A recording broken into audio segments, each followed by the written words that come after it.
Kementerian Lingkungan Hidup dan Kehutanan mencatat total limbah medis selama pandemi COVID-19 sampai dengan 27 Juli 2021 mencapai 18.460.000 ton.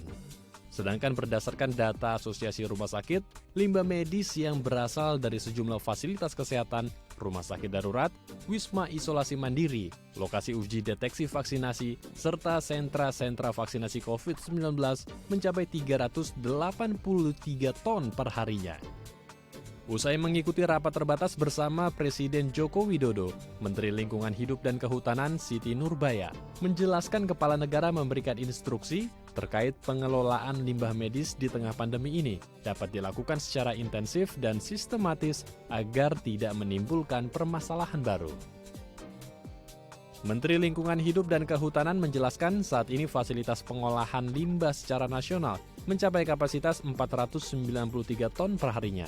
Sedangkan persoalan limbah B3 medis saat ini masih terkonsentrasi di Pulau Jawa. Untuk itu pemerintah telah menyiapkan dana sejumlah 1,3 triliun rupiah untuk membangun alat-alat pemusnah limbah maupun fasilitas pengelolaan limbah medis lainnya. Arahan Bapak Presiden ini akan diintensifkan lagi, yaitu kita bangun alat-alat pemusnah, apakah insenerator ataukah shredder, nanti yang akan dijelaskan sistem dan lain-lain oleh Kepala BRIN, itu untuk segera direalisasikan dan segera diperintahkan oleh Bapak Presiden untuk dilaksanakan. Jadi tentu saja tadi berkembang di dalam rapat bahwa ini adalah teknik dalam negeri dan akan dieksplor nanti di rapat berikutnya yang dipimpin oleh Pak Menko Maritim, dan pengawasan, pembinaan dan lain-lain juga harus dilakukan terus oleh KLHK. Badan Riset dan Inovasi Nasional kini tengah mengembangkan teknologi pengolah limbah medis berskala kecil dan bersifat mobile. Kepala Badan Riset dan Inovasi Nasional, Laksana Tri Handoko, juga menjelaskan terdapat beberapa teknologi daur ulang limbah medis yang kini dikembangkan dan berpotensi memunculkan nilai tambah secara ekonomi.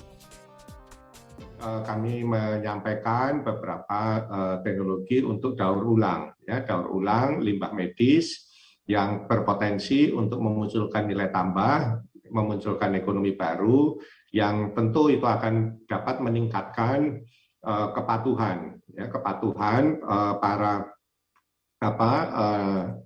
katakanlah vaskes fasilitas kesehatan yang menghasilkan limbah, karena ada insentif finansial ya dari sisi bisnis akibat daur ulang tersebut, dan tentu itu akan berpotensi juga mengurangi biaya pengelolaan limbah secara keseluruhan. Ya. Tadi kami menyampaikan contoh itu adalah alat penghancur jarum suntik yang bisa menghasilkan residu berupa stainless steel murni, dan juga daur ulang untuk APD dan masker yang bahannya adalah polipropilen, sehingga kita bisa peroleh propilen murni, ya, PP, ya, jenis plastik propilen murni yang nilai ekonominya juga cukup tinggi.